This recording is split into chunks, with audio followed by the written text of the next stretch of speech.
Welcome back to Turf Talk, live at Churchill Downs, day 2 of Ed DeRosa alongside Gary Young providing a recap of the day's works. And Gary, yesterday we had the Apollo horses on 2 different tracks, Magna Moon and Justify. Today we had the champion 2-year-old Good Magic, juxtaposition there. I feel like we have to start with the favorite Justify, who worked 7 furlongs for Bob Baffert at Santa Anita. Undoubtedly going to be the favorite, just a matter of what price you're willing to accept. It is. Drayden Van Dyke worked him as he normally does. He started a little bit behind Longden, who's a very good workhorse, and he got even with him at the wire. I think the most impressive part about the work was the 1/4 of a mile from the wire on around to the 3/4 pole.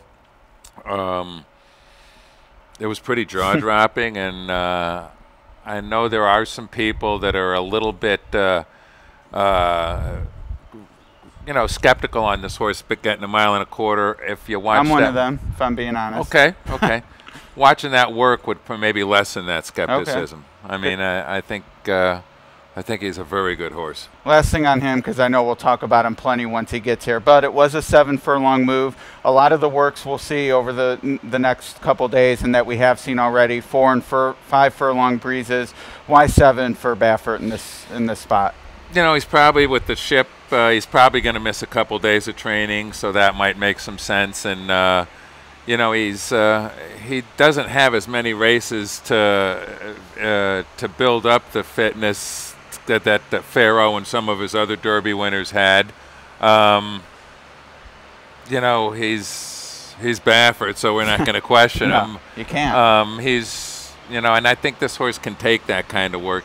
And like if he worked Saturday, he's obviously going to walk today. He's going to ship Monday and get here Tuesday, so he's probably going to miss a day or 2 of training. So that might have went into it some, but he's a big, stout horse. I don't think the 7/8 would have any negative effect on him. All right, well, we'll see more of him next week, as you said. And from the great race place to the world's most legendary racetrack, had a flurry of activity this morning beneath the Twin Spires, led by champion Good Magic, and the parallels of how he's coming into this race versus the Breeders' Cup Juvenile pretty much spot on for trainer Chad Brown. How'd the champ look today? He looked good. He looked good. He was 1 minute and 4/5. He galloped out in 13 and 4, and he galloped out again in 27 and change.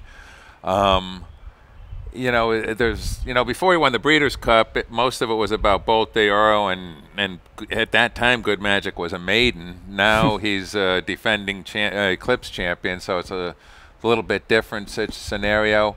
I couldn't knock the work today. I think that's about what he would want, after running in the Bluegrass like he did. He's an efficient moving colt. I mean, he's not the biggest horse in the world. He's not the smallest, but he definitely knows where the finish line is, as does Chad Brown. Yeah, off the $25, $30 mutual in the Breeders' Cup, I felt like, let's try to beat him as a 3-year-old. He's going to take money. He's a champion, Breeders' Cup winner. People gravitate toward that. Came through in the Fountain of Youth, not so much in the Bluegrass. To be honest, I've actually come around to him. As a handicapper, you got to adapt as information becomes available. And to me, he seems one of those going in the right direction for the Derby. I agree with you.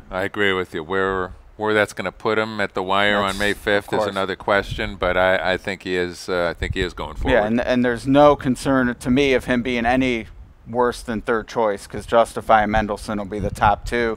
Where that puts Good Magic in his price, I think, is good enough to take it. So more on that as we see him come out of the work and what we think. But as I said, flurry of activity today.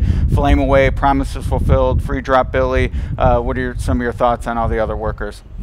Free Drop Billy looked okay. He did. He galloped out very well on the backside. He worked. I remember liking him for the Breeders' Cup last year, and I wouldn't say he's an underachiever, but he's been a horse that's people have kind of been waiting, like, when is the breakthrough race going to happen? And he might not win the race, but I could see him making the Superfecta or something pay a lot of money the way he worked and the way he galloped out this morning. Promises fulfilled. Not that big a horse. He went 1/2 in 48. Looking at the PPs for the race as of right now, it appears that he will probably be in front. And It's just how long he'll be in front, I think. yeah, I think, he's nothing against him, but when they go on the backside, if he's first and Justify second, it's going to look like a big fish chasing a little fish. It really is. Yeah, and then to me, when Mike Smith decides to take control of the race is the big question. I think Mendelson probably will have a say in that with Ryan Moore up. We won't see him until next week. But Promise Was Fulfilled gets Corey Lannery. Robbie Alvarado chose Free Drop Billy. It does seem like a lot of things in Free Drop Billy's direction that Romans has Promises Fulfilled in there to maybe help the stablemate a little bit. I think, and if you look at the horses physically in their strides, at 1.25 miles, you might. Yeah, I could see why he opted for Free Drop Billy. Yeah. All right. Well, and the other horse was Flameaway from trainer Marcassi. Runner up to Good Magic. As much buzz as Good Magic getting. The others out of the Bluegrass, maybe not so much. Free Drop Billy fourth, elevated to third. Flameaway the runner up.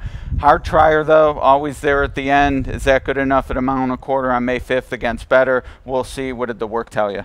It was average. I mean, I didn't dislike it. I didn't like it. I don't think Mark was looking for a whole lot. He's had a tough race in the Bluegrass, and it was an average work. I couldn't knock it, and he's obviously, if you do like him, you're going to get your price. Oh, well, I mean, without question.